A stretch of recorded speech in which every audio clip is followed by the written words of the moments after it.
하나님 말씀은 예레미야서 13장 20절로 27절 말씀 되겠습니다.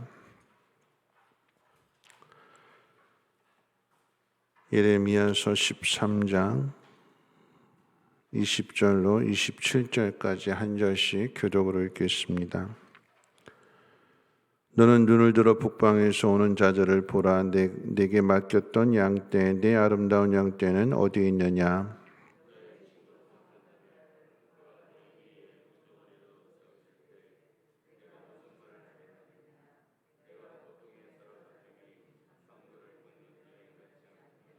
내가 마음으로 이르기를 어찌하여 이런 일이 내게 닥쳤는고 하겠으나 내 죄악이 크므로 내 치마가 들리고 내 발 뒤꿈치가 상함이니라.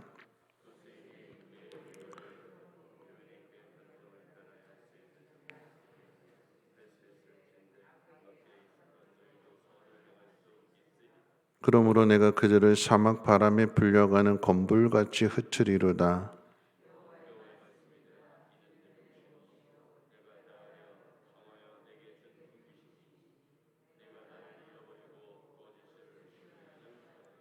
그러므로 내가 내 치마를 내 얼굴에까지 들춰서 내 수치를 드러내리라.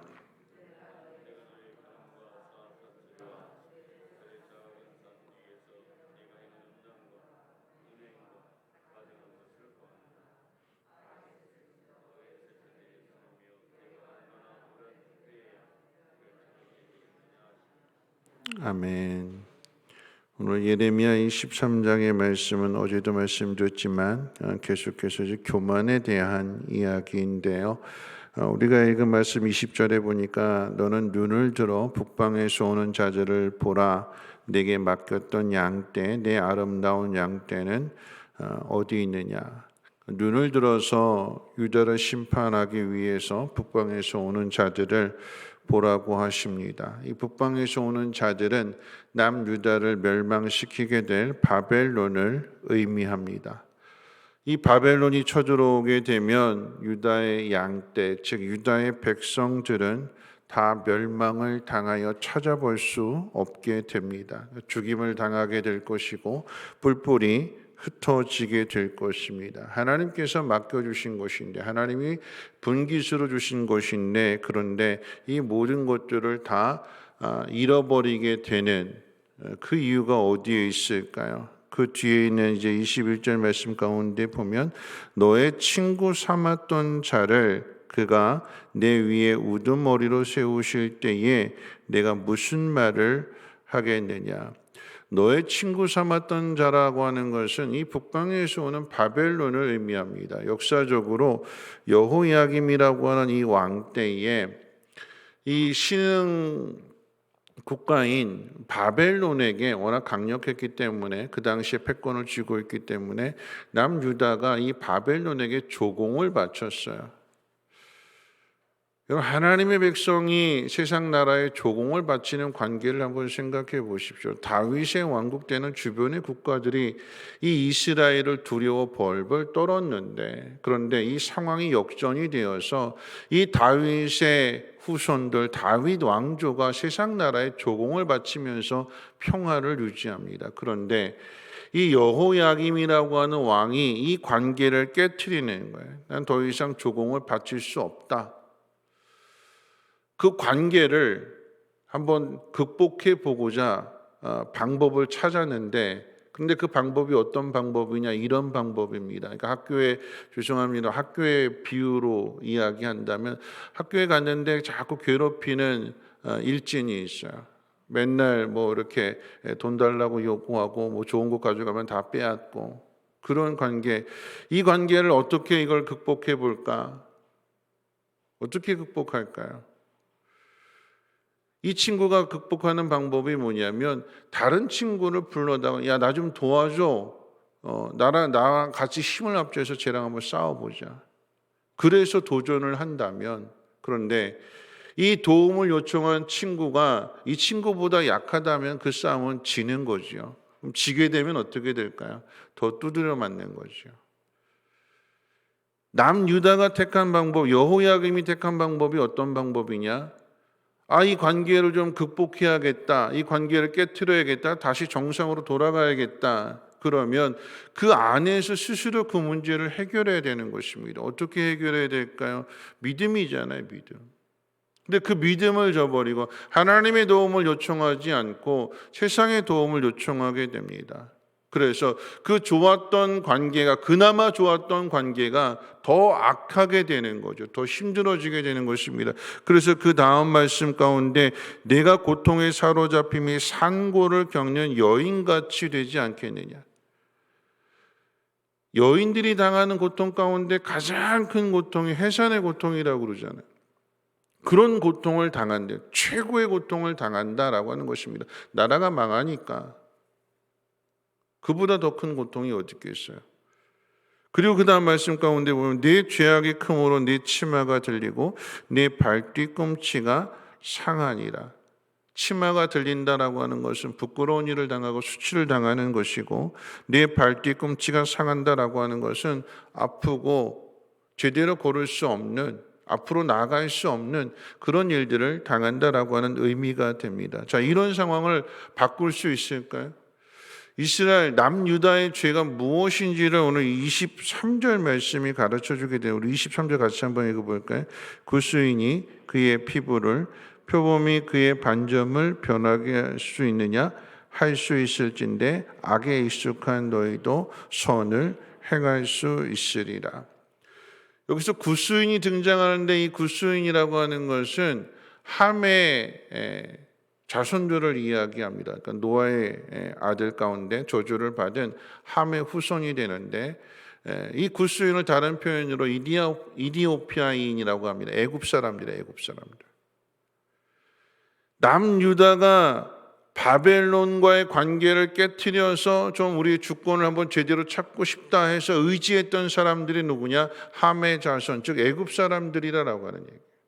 그런데 오늘 하나님께서 예레미야 선지자를 통해서 말씀하시는 것이 무엇이냐면, 구스인이 그의 피부를 바꿀 수 있느냐?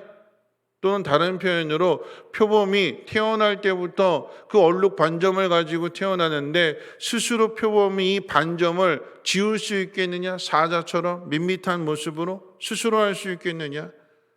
못한다라고 하는 얘기예요. 불가능한 일이다라고 하는 얘기예요. 그런데 불가능한 힘을 의지해서 이 바벨론과의 관계를 깨트리겠다라고 하는 것은 이게 미련한 것이고 이게 교만한 것인 거죠. 이디오피아 사람, 애굽 사람들, 그 사람들 의지한다? 그 사람들 스스로도 그 지역을 벗어나지 않는 한 그 피부는 계속해서, 아프리카 사람들이잖아요. 피부는 계속해서 검을 수밖에 없어요. 이 검은 피부를 바꾸려고 한다면 어떻게 벗어나야 되는 거예요? 그 지역에서 벗어나야 되는 거예요. 근데 벗어나지 않고 계속 거기 머물러 있으면서 무언가 어떤 상황을 바꾸려고 하느냐? 오늘 우리가 신앙에 있어서도 마찬가지인 거죠. 내 삶을 한번 바꿔보고 싶다, 변화되고 싶다. 그런데 계속 그 자리에 머물러 있고 계속 그와 똑같은 일들을 행하게 되고 삶이 전혀 바뀌지 않는데 변화될 수 있을까요? 안 변하는 것이요. 불가능한 일이에요.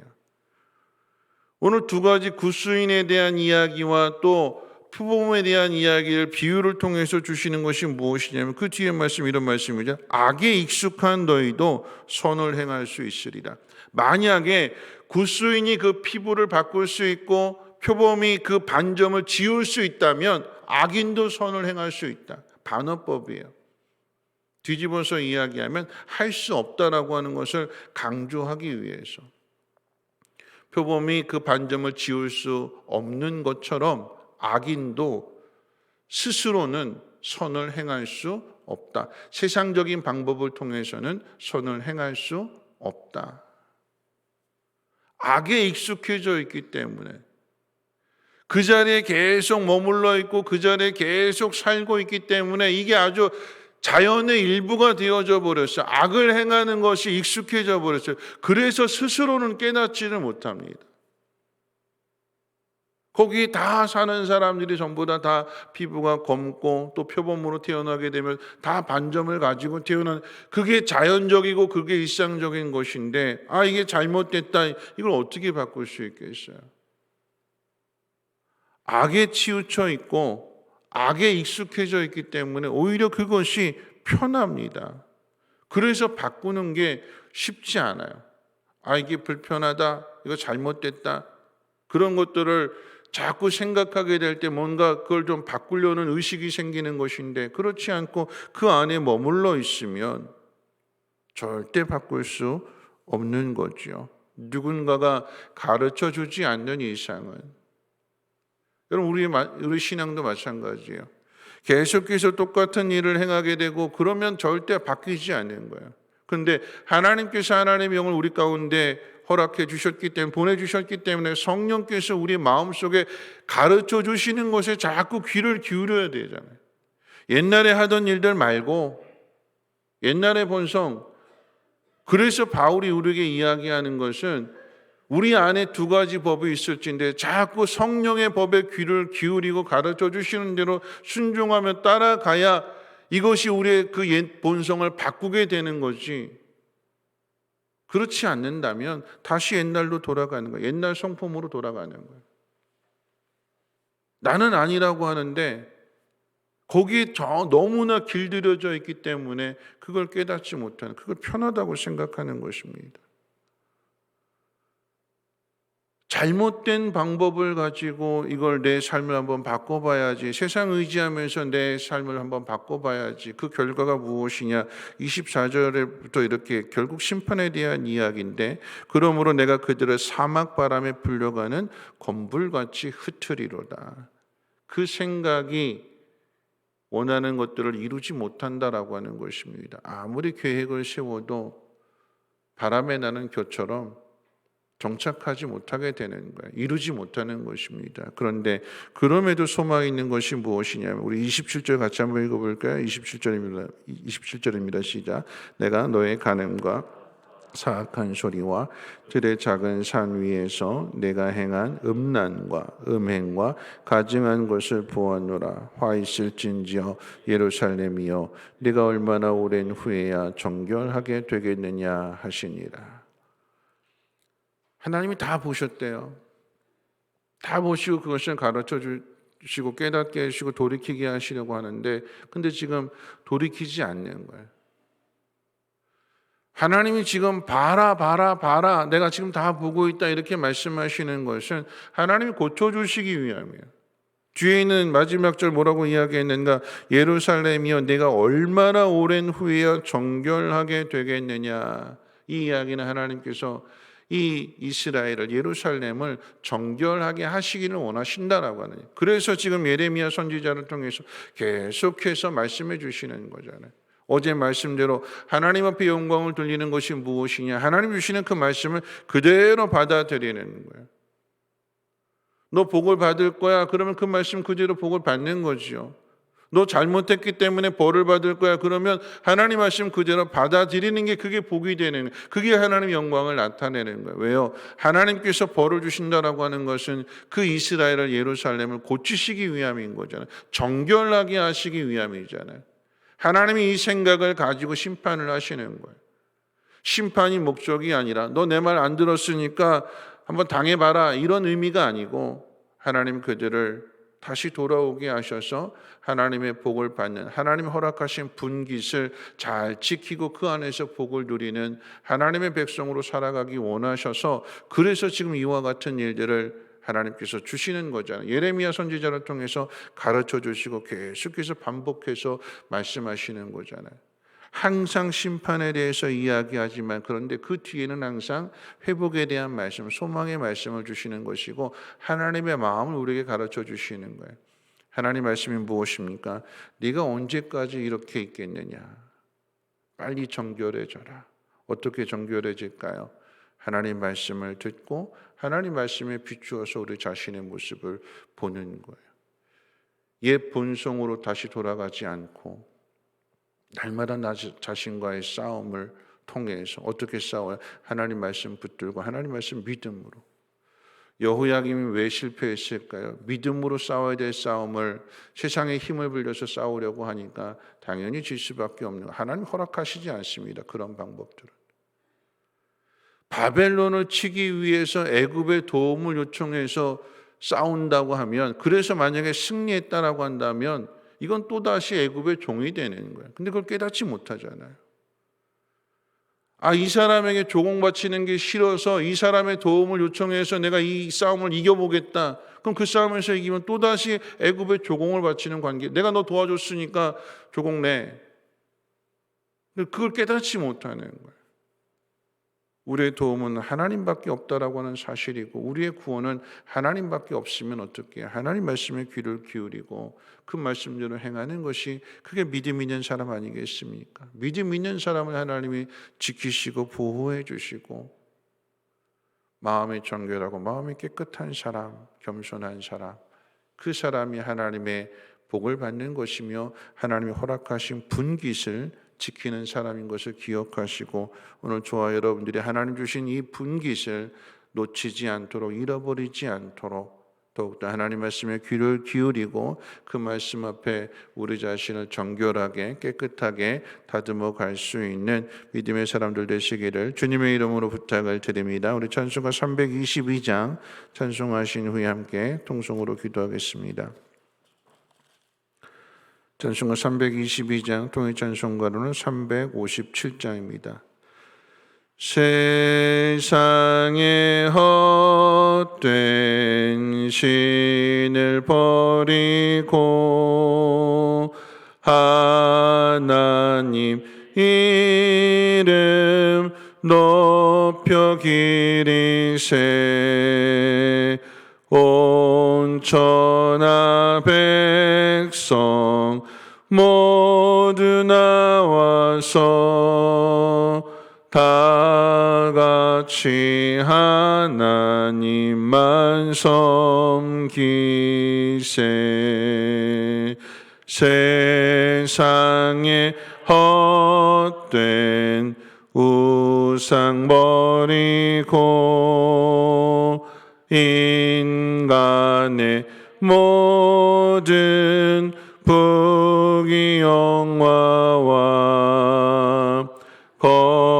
거짓과 불의 모두 버리고 온전히 하나님만 섬기세. 주님의 백성 서로 헤아려 시기와 미움 마주 버리고 하나님만을 홀로 섬기는 천국을 어서 이루어 주소서.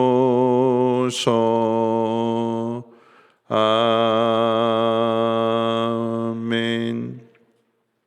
오늘 말씀 생각하면서 함께 기도하실 때, 하나님 말씀을 듣지 않고 자기 생각대로 살아가는 이것을 교만이라고 할 때, 이 교만이 우리의 삶에 익숙해지지 않도록 이걸 빨리 던져버려야 되는 거죠.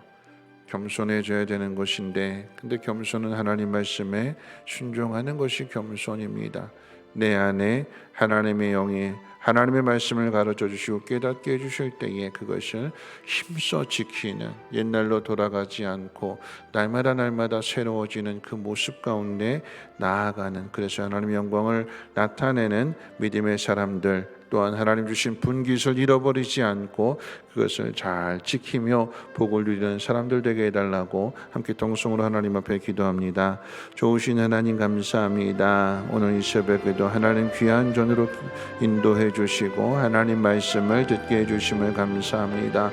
하나님, 우리에게 주어진 상황들 하나님 고쳐야 될 그 무엇이 있다면 세상의 방법, 세상의 힘을 의지해서 고치는 것이 아니라 하나님 말씀을 듣고 하나님 말씀을 통한 믿음을 가지고 하나님 그 믿음대로 순종함으로 인하여 하나님의 도우심 가운데 그 환경을 고쳐나갈 수 있는 믿음의 사람들이 되어지게 도와주시옵소서. 하나님, 혹 악에 익숙해져 있지는 않는지, 하나님 교만함에 익숙해져 있지는 않는지 우리 자신을 돌아보게 하시고 늘 겸손한 모습이요 낮아진 모습 속에서 하나님의 말씀에 귀를 기울이며 그 말씀대로 지켜 행하기를 소망합니다.